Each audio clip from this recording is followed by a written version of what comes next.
Hello students, in last lecture we studied about what is charge, unit of charge, types of charge, what are the property of charge, quantization, conservation.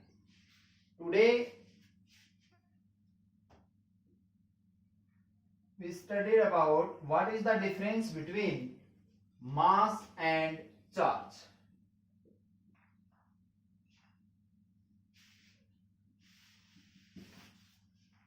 Mass and charge. In 11th class, we studied about mass. It is a quantity of matter, and the force between two masses is always attractive force. Then after we studied Newton's law of gravitation. So mass, एक तो difference यही हो गया, mass is positive, means always positive.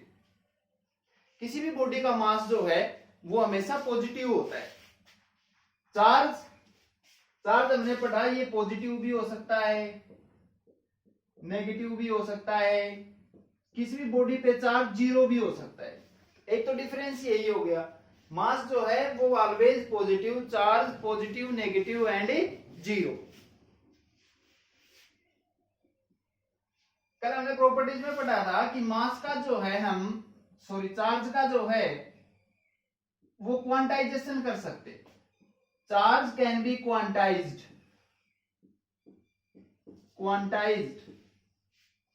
But quantization of mass yet to be established. ये अभी तक इसका quantization नहीं हो पाया है. तो एक डिफरेंस ये हो गया, क्वांटाइजेशन ऑफ मास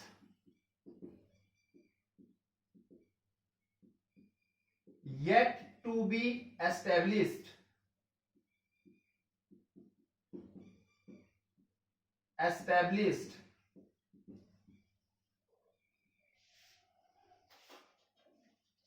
चार्ज का हमने कंजर्वेशन में पढ़ा था. For an isolated system, charge neither be created nor be destroyed. So charge can be conserved.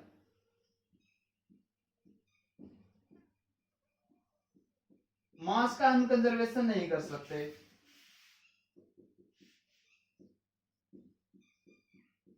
Mass does not conserve, not conserve.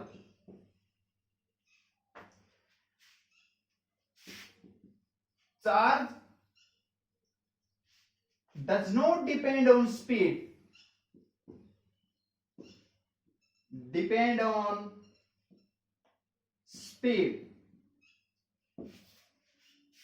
मास का एक रिलेशन तुम्हें याद रखना है. मास का रिलेशन होता है mass m equals to m naught by 1 minus v square by c square, where m naught is the rest mass, v velocity of particle, c velocity of light. m naught rest mass, velocity of particle, c velocity of flight. Mass जो है वो depend करता है velocity, where charge does not depend on speed.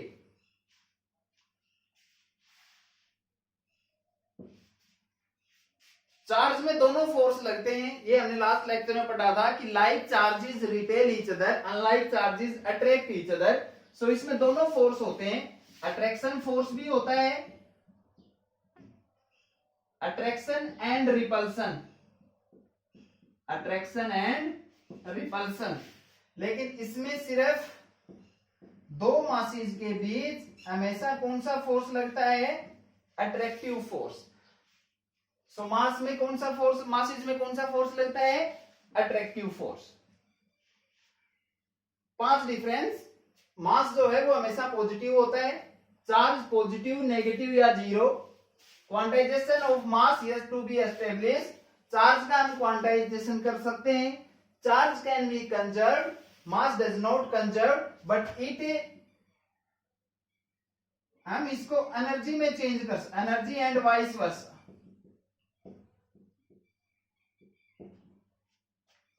Charge does not depend on speed. m equals to, इसके लिए याद रखें m equals to m naught divide by 1 minus v square by c square, where v is the velocity of particle, c is the velocity of light, m naught rest mass. Masses में always attractive force, इसमें attraction force भी और repulsion force भी। देखो एक आसान सा question देखते हैं चार्जेस का। कहा जाए कि if P and Q charges are repulsive in nature, P and Q charges are repulsive in nature,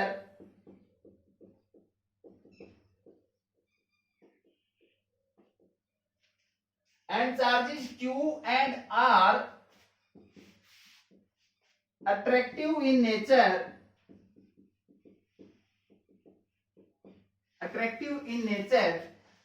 then nature of P and R। सो हमें चार्जेस जो हैं P और R उसका नेचर बताना है। 2 सेकंड सोल्व करो।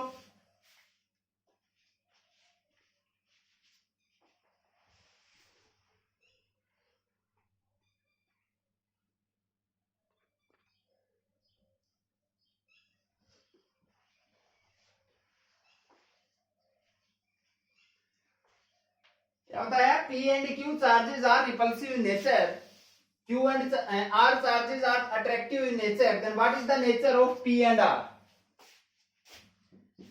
P and Q are repulsive, तरह से लिखें P and Q repulsive in nature, so अगर ये पॉजिटिव तो ये भी पॉजिटिव, ये नेगेटिव तो ये भी नेगेटिव। रिपल्सिव का मतलब सेम चार्ज हो गए ना, अगर ये प्लस है तो ये भी प्लस, ये माइनस है तो ये भी माइनस। अब एक बार इसको हम मान लेते हैं दोनों प्लस चार्ज है, क्या है? प्लस चार्ज है दोनों। Q and R, Q charge क्या है? प्लस। अब Q जो है वो R के साथ अट्रैक्टिव इन नेचर है, मींस अट्रैक्शन करता है Q R के साथ, तो ये प्लस तो ये माइनस। हमें क्या बताना है? हमें नेचर बताना है P और R का। तो ये P चार्ज, ये R चार्ज, क्या हुआ इसका नेचर? ये प्लस है, ये माइनस है, अपोजिट चार्ज हुए। अपोजिट चार्ज हुए तो अट्रैक्शन हुआ। क्या हुआ? Attraction. Means P and Q charges are attractive in nature। Next topic है अपना इसमें Coulomb's law. Coulomb's law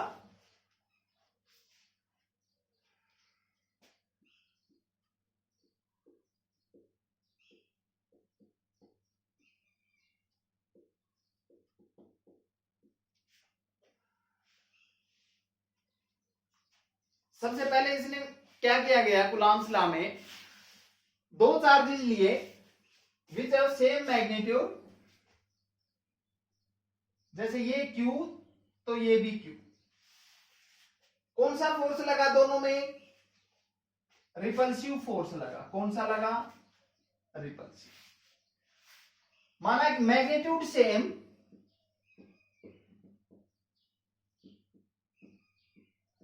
magnitude same, तो डायरेक्शन क्या आई? Direction opposite. Direction opposite, opposite direction हुए ना, एक इधर और एक इधर। अब हमने यही चार्ज जो थे वो, जैसे ये Q लिया, ये माइनस Q, अब की बार क्या करेंगे? ये रिपेल करेंगे। एक Q था और एक क्या है? Minus Q। अब की बार भी डायरेक्शन अपोजिट है, देखो एक इधर है इस तरह से और एक इधर है। अब की बार भी डायरेक्शन अपोजिट है, डायरेक्शन अपोजिट। अब देखो, जैसे इस चार्ज को पकड़े तो क्या ये चार्ज मूव करेगा? बिल्कुल करेगा, क्योंकि इसके ऊपर फोर्स लग रहा है ना इसकी वजह से। इसी तरह से इसको पकड़े तो ये मूव करेगा, बिल्कुल करेगा, क्योंकि इस चार्ज की वजह से इसके ऊपर फोर्स लग रहा है। अब ऐसा ऐसा तो पढ़ा हुआ लगता है +1 में, मैग्नीट्यूड सेम, डायरेक्शन अपोजिट। कौन सा लॉ हुआ? Newton's third law of motion. Newton's third law of motion, Newton's third law of motion. Every action there is equal and opposite reaction. ये इसके ऊपर एक्शन कर रहा है तो ये क्या कर रहा है? रिएक्शन कर रहा है। ये इसके ऊपर एक्शन कर रहा है तो ये क्या कर रहा है? रिएक्शन कर रहा है। Every action there is equal and opposite reaction. So इसके बाद बोला गया है कि ये न्यूटन्स थर्ड लॉ को ओबे कर रहा है, so it is an action reaction pair. Action reaction pair, ये एक्शन रिएक्शन पेयर है। अब देखो, अगर हम इसको इस तरह से करें, जैसे ये Q, magnitude same, direction opposite, तो हम इस तरह से भी ले सकते हैं ना, डायरेक्शन अपोजिट, ये और ये। अब भी तो अपोजिट हुई ना डायरेक्शन, डायरेक्शन अपोजिट, लेकिन हम इसको इस तरह से इंटरप्रेट नहीं कर सकते due to action of gravity है ना। Due to action of gravity we can not interpret this. So फिर इसमें थोड़ा सा संशोधन किया गया कि ये एक्शन रिएक्शन पेयर है, लेकिन सेंट्रल फोर्स के लिए। किसके लिए? सेंट्रल फोर्स के लिए। ये सेंट्रल फोर्स के लिए एक्शन रिएक्शन पेयर है। Central force means those forces which acts along a line joining, along a line joining, मतलब इस तरह से होना चाहिए, एक ही लाइन के ऊपर फोर्स लगना चाहिए। सो सेंट्रल फोर्सेस के लिए ये एक्शन रिएक्शन पेयर है। अब इसकी स्टेटमेंट क्या थी? इट स्टेट्स दैट, लिखो, it states that force directly proportional to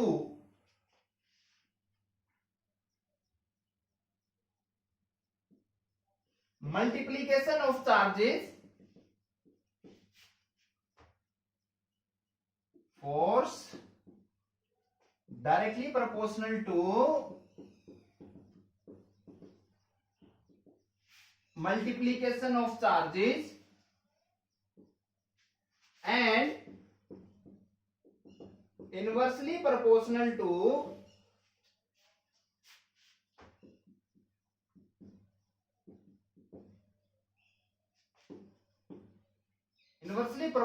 to square of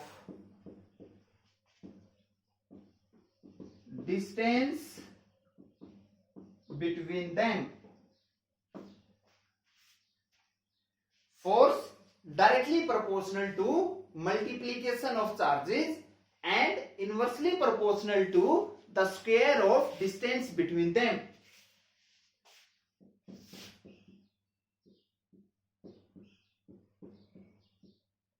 R square. Proportional sign को हटाएं तो k q1 q2 by r square, where k is electrostatic constant. Electrostatic constant, जिसकी value होती है 9 into 10 to power 9। अब free space के लिए k को हम लिख सकते हैं 1/4πε0, where ε0 is relative permittivity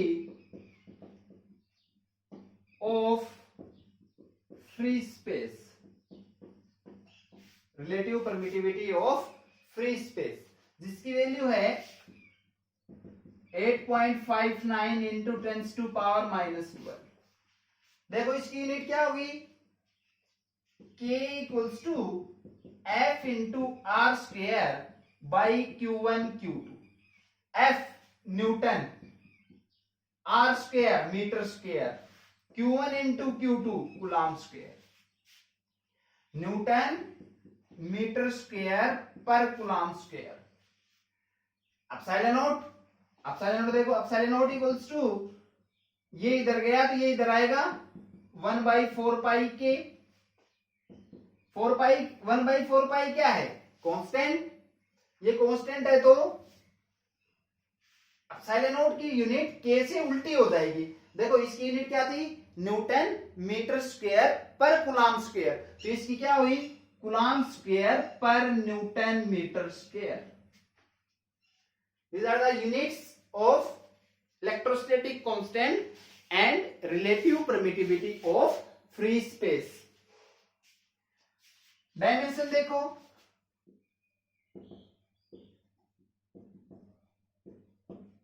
dimension जैसे के की डायमेंशन निकाले हम, कि एफ की डायमेंशन क्या होती है? mlt - 2 r square l square. Q1 Q1 charge, देखो 10th में हमने पढ़ा था ना, I बराबर Q/T, Q equals to I into T. I ampere, current की यूनिट एम्पियर, AT। तो ये क्या हुआ? A square T square, A square T square. देखो M L1 L2 L3 T-2, ये हो जाएगा ऊपर T-4 A-2। Dimension of electrostatic constant K। इसकी डायमेंशन, जैसे यूनिट इसकी उल्टी हुई थी उसी तरह से डायमेंशन इससे उल्टा लिख दो। क्या ये M1 प्लस है तो M-1, L3 L-3, T-4 T4, A-2 था तो A2। These are the units and dimensions of K and epsilon naught. Coulomb's law, directly proportional to multiplication of charges, inversely proportional to square of distance between them. F equals to K Q1 Q2 by R square. K electrostatic constant 9 into 10⁹ ये इसकी value किसकी? K की। K equals to free space के लिए 1/4 epsilon naught. Epsilon naught relative permittivity of free space. Epsilon naught की value 8.59 into 10⁻12 coulomb square पर newton metre square. Dimension ML3 T-4 A-2 M-1 L-3 T4 A2। अब जैसे एक आसान सा question, what are the minimum force between two charges? What is minimum force between two charges? Minimum force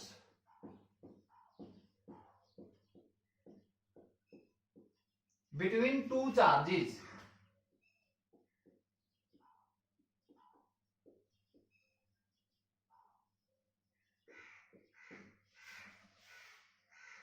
Smallest unit of charge electron. Smallest unit क्या होती है? Electron. तो smallest unit of charge electron, तो electron से छोटा तो कोई charge हो नहीं सकता। आर डिस्टेंस मान लें, तो मिनिमम कब होगा? जब आर की वैल्यू कितनी? 1 मीटर। Minimum force between two charge है ना, तो आर की वैल्यू 1 मीटर। फोर्स कितना होगा कूलॉम लॉ से? K Q square E square by R square. R की वैल्यू कितनी? K E square 1 means K E square. अगर आपसे पूछा जाए what is the minimum force between two charges, कितना हुआ? K E square. कितना? K E square, because the smallest unit of charge is electron.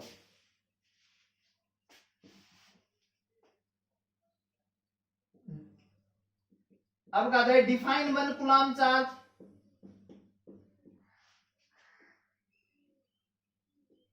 1 coulomb charge.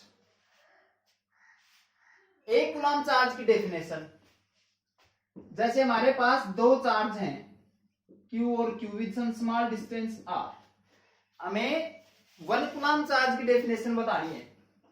Force क्या होगा, KQ² by R²। अब देखो K की वैल्यू क्या दी, 9 इंटू 10⁻⁹। Q², इस Q को 1 करना है, ये Q² की वैल्यू लिखो पहले तो, F into R² by K।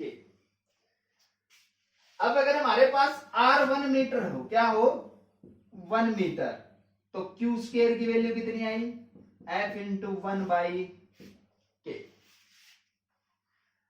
अब Q² को 1, Q को 1 कूलम्ब करना है ना, तो इस K की वैल्यू हम जानते हैं 9 इंटू 10⁻⁹। तो क्यों ना हम फोर्स को भी इतना ही कर दें।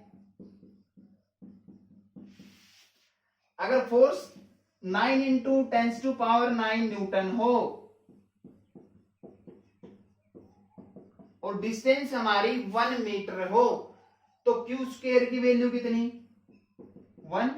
Q means plus minus 1 coulomb, plus minus 1 coulomb. So 1 coulomb की डेफिनेशन क्या हो गई, a charge is said to be 1 coulomb if force between two charges is 9 into 10⁻⁹ Newton and the distance between two charges is 1 meter, is 1 meter।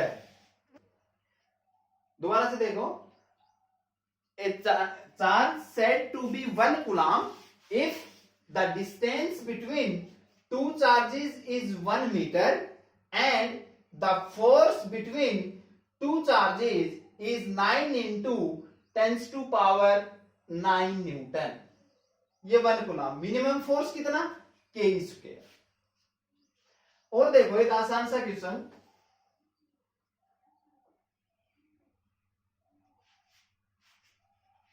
एक equilateral triangle है जिसकी sides A है। आपसे कहा जाए इक्विलैटरल ट्रायंगल with side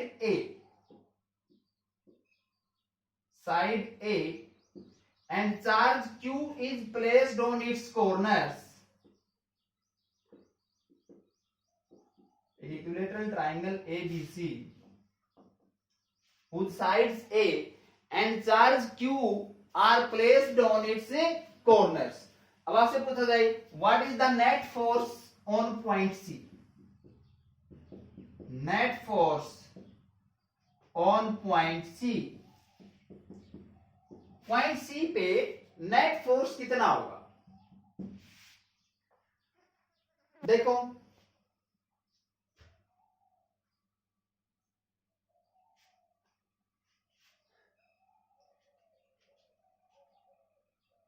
इस point C पे क्या दो फोर्स लग रहे हैं, एक इस चार्ज की वजह से और एक इस चार्ज की वजह से।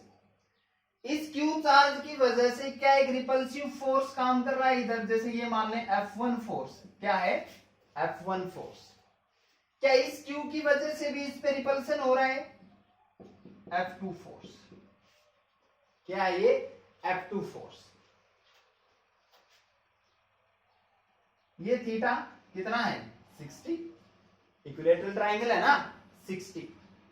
C पे नेट फोर्स, क्या इसका रिजल्टेंट इधर आएगा, रिजल्टेंट ऑफ फोर्स क्लास 1 में हमने पढ़ा था, दो फोर्स का रिजल्टेंट कैसे निकालते हैं, F1² plus F2² plus 2F1 F2 cos theta, 2F1 F2 cos theta.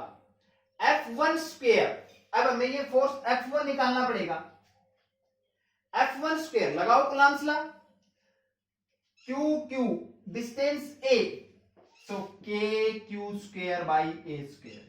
क्या इतना ही फोर्स काम कर रहा है उधर। Q चार्ज जिस ए, के Q square by A square. क्या इतना ही फोर्स काम कर रहा है इधर? पुट करो, k Q square by A square square plus k Q square by A square plus 2f1 f1 और f2, f1 भी ये है f2 भी ये है, फिर इसका स्क्वायर कर देना, के Q square by A square into cos theta, theta कितना है 60, कोस 60 1/2, कितना 1/2, के Q square by A square का स्क्वायर ये, तो कितना हुआ टोटल 3, के क्यू स्क्वायर ए स्क्वायर स्क्वायर रूट, के क्यू स्क्वायर ए स्क्वायर इसका स्क्वायर रूट। कैसे लिख सकते हैं इसको? √3 के Q square by A square. This is the net force which is acting on point C. जो सी पॉइंट पे एक्ट कर रहा है वो नेट फोर्स कितना है? के Q square by A square, और ये √3। समझ आया? अब ऐसा ही क्वेश्चन एक और देखो, ये इक्विलेटरल ट्रायंगल थी, अब हमारे पास एक स्क्वायर हो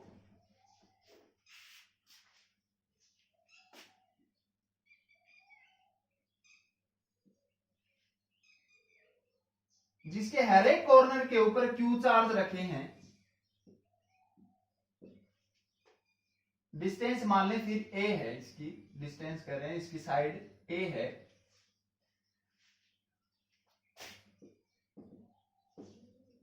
अब उसी तरह से इसमें पूछे, बताइए कि सी पे नेट फोर्स कितना होगा? सी पे नेट फोर्स कितना होगा? ट्राई करो 2 सेकेंड, सी पे नेट फोर्स कितना होगा?